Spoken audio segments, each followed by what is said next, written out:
నమస్తే, వీటీవీ ప్రేమికి స్వాగతం. రాయలసీమ రాయలసీమ అంటే ఒకప్పుడు రతనాల సీమ, తర్వాత నీటి కోసం దశాబ్దాలుగా పోరాడుతున్నటువంటి సీమ, అల్లాడుతున్నటువంటి సీమ.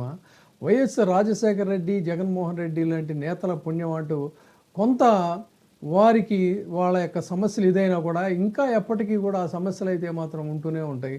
వాటి కోసం వాళ్ళు పోరాడాల్సినటువంటి పరిస్థితి వస్తుంది. కానీ చేయాల్సినటువంటి నేతలే మరీ దారుణంగా తెగబడి అన్యాయానికి వాళ్ళు ఇదవుతున్నప్పుడు, సిద్ధమవుతున్నప్పుడు, స్వార్థ ప్రయోజనాల కోసం యావత్ రాష్ట్ర ప్రయోజనాలనే పణంగా పెడుతున్నప్పుడు ఖచ్చితంగా ఒక గర్జన అనేది ఉంటుంది, ఒక తిరుగుబాటు అనేది ఉంటుంది. ఆ ప్రాసెస్లోనే ఈ రోజున రాయలసీమలో దశాబ్దాలుగా వాళ్ళ యొక్క జీవనాడి అని చెప్పి భావిస్తున్నటువంటి పోతిరెడ్డిపాడు, ఆ పోతిరెడ్డిపాడు ఎప్పుడైతే జగన్మోహన్ రెడ్డి దిగిపోయిన తర్వాత ఇటు గురు శిష్యులిద్దరు వాళ్ళు చెప్తున్నటువంటి మాట, తెలంగాణ ముఖ్యమంత్రి రేవంత్ రెడ్డి అసెంబ్లీ సాక్షిగా చేసినటువంటి ప్రకటనకి వాళ్ళు ఒక్కసారిగా హతాశులైపోయారు. దాని దరిమిలానే ముందు మెల్లగా ఒక అల్టిమేటం ఇచ్చారు. కానీ ప్రయోజనం లేదు. ఏముంది, ఇంతే కదా అని చెప్పి అనుకుంటా ఉంటే ఇది ఇంత కాదు అంత అనేటువంటి వాస్తవాల్ని ఆవిష్కరించారు. ఈ నీటి హక్కుల కోసం, రాయలసీమ భవిష్యత్తు కోసం ఒక స్పష్టమైనటువంటి కార్యక్రమం కోసం వీళ్ళంతా కూడా హాజరయ్యారు.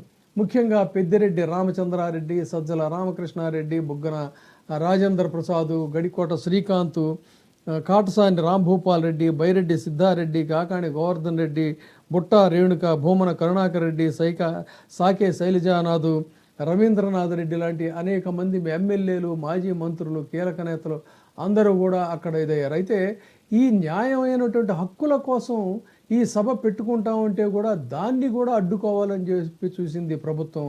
అలాంటి పరిస్థితుల్లో వాళ్ళు అనివార్యంగా ఎప్పుడైతే కోర్టు తలుపులు తట్టారో అప్పుడు మాత్రం ఏదైందంటే, ఏదైనా సరే పోరాటం చేస్తే కానీ ప్రభుత్వంలో సాధించే పరిస్థితి లేదు అనేటువంటిది స్పష్టమవుతోంది.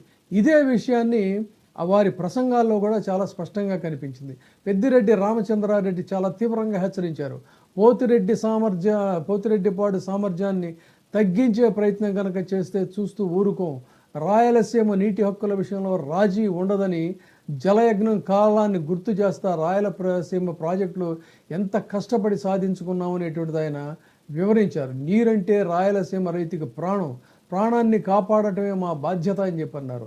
సజ్జల రామకృష్ణారెడ్డి దీని మీద తీవ్రమైనటువంటి విమర్శలు చేస్తూ అవకాశవాద రాజకీయాలు, చంద్రబాబు నాయుడు గారి యొక్క అవకాశవాద రాజకీయాలని తూర్పారబడుతూ తన వ్యక్తిగత ప్రయోజనాల కోసమో, తన తెలంగాణలో ఉన్న ఆస్తుల్ని కాపాడుకోవడం కోసం మరింకేదో అనేటువంటి విషయాన్ని కూడా చాలా నర్మగర్భంగా చెప్తూ, దానికోసం అని చెప్పిన ప్రయోజనాలను సిద్ధమని తాకట్టు పెడితే ఉద్యమాలకి సిద్ధం అని చెప్పని ఖచ్చితంగా ఈ అంశాన్ని ప్రజల్లోకి తీసుకెళ్తామని, ఇది ప్రారంభం మాత్రమేనని, పోరు ఈ 2 ఏళ్ల కాలంలో కనుక మాట నిలబెట్టుకోకపోతే ఈ పోరు పెద్ద ఒక హోరు కింద రాయలసీమ రణగర్జనగా మారుతుందని కూడా ఆయన హెచ్చరించారు. నీటి పంపకాల్లో సమానత ఉండాలని చెప్పని, రాయలసీమను నిర్లక్ష్యం చేసే విధానాల్ని ఎలాంటి పరిస్థితుల్లో కూడా మేము యాక్సెప్ట్ చేయమని చెప్పని స్పష్టం చేశారు. అదేవిధంగా గడికోట శ్రీకాంత్ రెడ్డి, రాయలసీమ రైతుల పక్షాన మేము కట్టుబడి ఉన్నాము, ఎలాంటి ఉద్యమాలకైనా సిద్ధమని చెప్పని ఆయన చెప్పాడు. ఆ విధంగా అక్కడ ఉన్నటువంటి వారంతా కూడా స్వల్ప వ్యవధిలో మేము ఈ కార్యక్రమానికి పిలిపిస్తే ఇంత పెద్ద మొత్తంలో జనాలందరూ కూడా వచ్చారంటేనే దాని యొక్క ఇంపార్టెన్స్ ఏంటి అనేటువంటిది తెలుస్తుంది. కాబట్టి రాబోయే రోజుల్లో రాష్ట్ర రాజకీయాలని, ప్రత్యేకించి రాయలసీమ రాజకీయాలను దిశానిర్దేశం చేసేటువంటి అంశంగా ఈ పోతిరెడ్డిపాడు ఉంటుందని చెప్పని వాళ్ళు తీవ్రమైనటువంటి హెచ్చరిక చేశారు. మరి ఈ హెచ్చరికలకి వైఎస్ఆర్సీపీ చేసినటువంటి హెచ్చరికలకి కూటమి ప్రభుత్వం, ప్రత్యేకించి చంద్రబాబు నాయుడు గారు దిగి వస్తారా? రాయలసీమ యొక్క రైతులు, రాయలసీమ ప్రజల యొక్క ఆశయాలు, ఆకాంక్షలకు అనుగుణంగా ఏదైతే ఆయన బ్రేకులు వేశారో ఆ బ్రేకులు వేసినటువంటి కార్యక్రమాలను ముందుకు తీసుకెళ్తారా? లేదు, మనకి మితిమీరినటువంటి మెజారిటీ ఉంది కదా అని అనేక విషయాల్లో ఏ విధంగా అయితే ఒక ఇష్టారాజ్యం కింద వ్యవహరిస్తున్నారో అదే రకమైనటువంటి తరహా ఈ విషయంలో కూడా చేస్తారా? కాదు అన్నట్లయితే దీనికి ఎదురుదాడి చేయడానికి మరొక ప్రణాళికను ఏదైనా సిద్ధం చేసుకుంటారా అనేటువంటివి కూడా వాళ్ళలో తలెత్తుతున్నటువంటి అంశాలు. కాబట్టి ఆ ప్రాతిపదికన మరి భవిష్యత్ రాజకీయం ఎలా ఉంటుంది, ఈ రోజున గర్జన చేయలేదు, కానీ జల గర్జనకి ఆరంభంగా ఒక హెచ్చరిక చేశారు. ఆ తర్వాత అంచెలంచెలుగా దీన్ని గర్జనగా స్థాయికి తీసుకెళ్తాం. ఆ తర్వాత ఈ రణగర్జన యావత్ రాష్ట్రాన్ని హోరెత్తిస్తామని చెప్పి నా నేతలు చెప్తున్నటువంటి నేపథ్యంలో భవిష్యత్తు కార్యాచరణ ఎలా ఉంటుంది అనేటువంటిది అయితే మనం ఎదురు చూద్దాం. ఇది కేవలం రాజకీయాల కోసం చేస్తున్నటువంటి ఇది కాదు, రాజకీయ అంశం కాదు, ఇది నీటి అంశం, రాయలసీమ గౌరవానికి సంబంధించిన అంశం, రాయలసీమ హక్కుల అంశం అని చెప్పని వక్తలందరూ కూడా మాట్లాడారు. అలాంటి దీన్ని రాజకీయ దృక్కోణం నుంచి చూడొద్దు అని కూడా వారు హితవు పలికారు. అందుకని ముఖ్యంగా నీటి పంపకాల విషయంలో ఎప్పుడు కూడా పారదర్శకత, సమానత్వం ఉండాలి. అంతే తప్ప నీటి విషయంలో స్వార్థ రాజకీయాల కోసం, స్వార్థ ప్రయోజనాల కోసం వాటిని తాకట్టు పెడితే భవిష్యత్తు తరాలు ఇలాంటి పరిస్థితుల్లో కూడా క్షమించమని చెప్పారు. ఒక సీనియర్ మోస్ట్ నాయకులు పెద్దిరెడ్డి రామచంద్రారెడ్డి గారి దగ్గర నుంచి యంగ్ లీడర్ సిద్ధార్థ్ వరకు కూడా నిజానికి వక్తలందరూ కూడా ఆ సిద్ధార్థని చాలా ప్రత్యేకంగా అభినందించారు. ఎందుకంటే చాలా స్వల్ప వ్యవధిలో వాళ్ళు ఈ సభను రద్దు చేయాలని చెప్పి అనుకున్నా కూడా స్వల్ప వ్యవధిలోనే ఇంతమంది జనాల్ని మొబలైజ్ చేసినటువంటి దీంట్లో బైరెడ్డి సిద్ధార్థ్ చాలా కీలకమైనటువంటి పాత్ర పోషించారని కూడా వారు అభినందించారంటే దాదాపుగా అక్కడ ఉన్నటువంటి నాయకుల్లో 3 తరాల నాయకులందరూ కూడా ఒక వేదిక మీదగా రావడం అనేది కూడా ప్రత్యేకంగా చెప్పుకోవాలి. కాబట్టి ఇది ఒక వైఎస్ఆర్సీపీ రాజకీయ వేదిక కాదు, రాయలసీమ రైతుల కోసం చేస్తున్నటువంటి ఒక పోరాటానికి ఆరంభం మాత్రమే అని చెప్పనేది చెప్పారు. ఇది ఇక్కడ ఉన్నటువంటిది.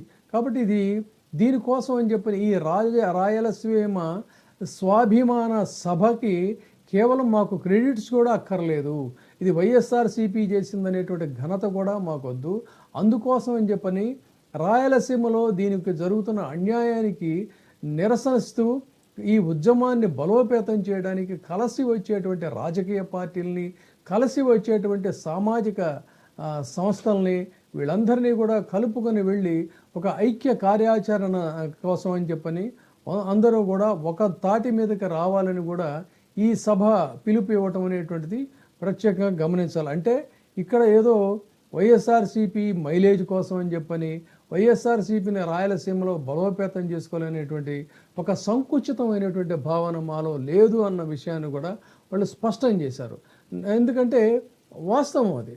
ఇప్పుడు ఆయన్నేం కొత్తగా నిర్మించమని చెప్పని కూడా అనడం లేదు కదా, ఆల్రెడీ తయారైపోయినటువంటి దాన్ని పూర్తి చేసి జనాలకు అందించమంటే కూడా దాన్ని కూడా కేవలం అంటే ఇది ఆయన తప్పించుకోవడానికి కూడా ఛాన్స్ లేనటువంటి పరిస్థితి. కారణం ఏంటి అన్నట్లయితే చాలా విస్పష్టంగా తెలంగాణ ముఖ్యమంత్రి రేవంత్ రెడ్డి గారు, అది కూడా రాజకీయ సభలో కాకుండా అసెంబ్లీ సాక్షిగా, అసెంబ్లీ అంటే ఆన్ రికార్డ్ ఉంటుంది, అసెంబ్లీ సాక్షిగా చేసినటువంటి ప్రకటన. కాబట్టి మరి దీన్ని చాలా సింపుల్గా తోసిపారేయాలనుకున్నారు, కానీ లోపల అక్కడ మెల్లగా ఒక ఉద్యమం అనేటువంటిది ఇదవుతూ ఉంది, రగులుతున్నటువంటి దీన్ని ఆయన మొదట్లోనే ఆరంభంలోనే దానికి పరిష్కారం సూచిస్తే మంచిది, కాదన్నట్లయితే డెఫినెట్గా ఇది ఒక ఉద్యమంగా అయితే రూపుదాల్చుతుంది అనడంలో కించిత్తు సందేహం లేదు. భూమన కరుణాకర్ రెడ్డి గారు ఈ యొక్క అవకాశవాద రాజకీయాల గురించి కూడా ఆయన చాలా గట్టిగా కడిగిపడేశారు.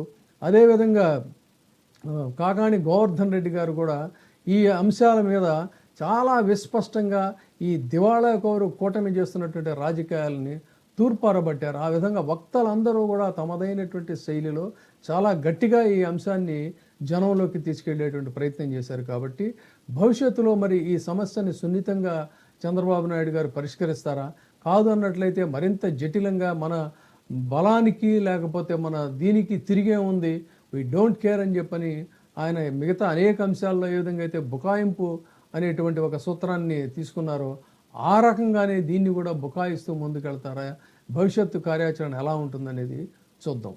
Thank you.